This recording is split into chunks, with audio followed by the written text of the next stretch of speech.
परम आदरणीय प्रधानाचार्य महोदय जी, मुख्य अतिथि महोदय आदरणीय सरपंच साहब, मेरे दादो साहब, सम्माननीय गुरुजनों, गांव से पधारे हुए मेहमानों और प्यारे सहपाठियों। 26 जनवरी को गणतंत्र दिवस के रूप में मनाया जाता है, ये तो हम सबको मालूम है।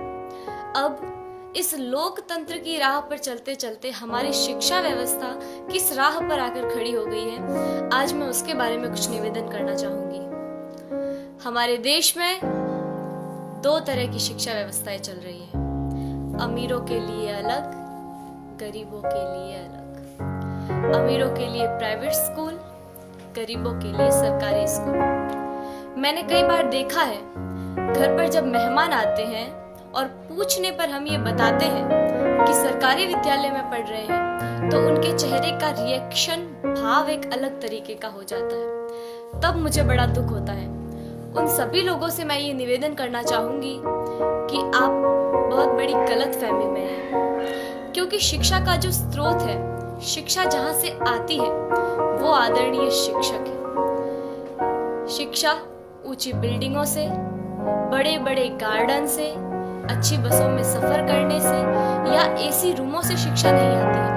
शिक्षा आती है शिक्षकों से, और वहां पढ़ा रहे सभी शिक्षक राजस्थान सरकार या किसी भी सरकार द्वारा आयोजित शिक्षकों को चयनित करने की परीक्षा में असफल रहे हुए लोग हैं, जिनको सरकार ने शिक्षक बनाने से इनकार कर दिया है। वो सभी लोग वहां पढ़ा रहे हैं। हमारा सौभाग्य है कि हम जिस विद्यालय में पढ़ रहे हैं, वहां के शिक्षक राजस्थान सरकार द्वारा आयोजित शिक्षकों को चयनित करने की परीक्षा, जिसमें लाखों लोग भाग लेते हैं, उन लाखों लोगों में से चुने हुए शिक्षक हैं, जिनको राजस्थान सरकार ने शिक्षक बनने के योग्य समझा है। हमारा सौभाग्य है कि हमें ऐसे ट्रेंड टीचर पढ़ा रहे हैं। मुझे गर्व है कि हम अच्छे हाथों में हैं। मेरे दादो से आदरणीय जय सिंह जी देवल यहाँ विराजे हुए हैं, जो मुझे कभी कभी एक बात कहते हैं कि जितने भी IAS, RAS या सरकार के किसी भी उच्च पद पर लगे हुए ऑफिसरों में से ज्यादातर ऑफिसर्स सरकारी विद्यालयों में पढ़े हुए हैं और सरकारी विद्यालयों से ही उत्तीर्ण हुए हैं। वर्तमान में एक डॉक्टर, एक इंजीनियर, एक वकील, एक बिजनेसमैन, यहाँ तक कि इन विद्यालयों में पढ़ा रहे शिक्षक भी अपने बच्चों को सरकारी विद्यालयों में पढ़ाना नहीं चाहते हैं। आखिर क्या कारण है? इसका कारण है संसाधनों का अभाव। मैं आप गांव वालों से भी एक निवेदन करना चाहूंगी कि कहीं कोई गरबा हो, गणेश चतुर्थी हो, कोई आयोजन हो, कोई ऑर्केस्ट्रा हो या कहीं धरना देना हो, तो आप लोग हजारों की संख्या में पहुंच जाते हैं और हजारों की तादाद में रुपया खर्च करते हैं, लेकिन इस विद्यालय की तरफ कभी किसी ने झांक कर नहीं देखा।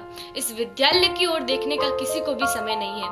मैं आप गांव वालों से ये निवेदन करना चाहूंगी कि जितना जोश आप उधर उन कार्यक्रमों में दिखाते हैं, उतना ही जोश आप इधर इन विद्यालयों के लिए दिखाएं।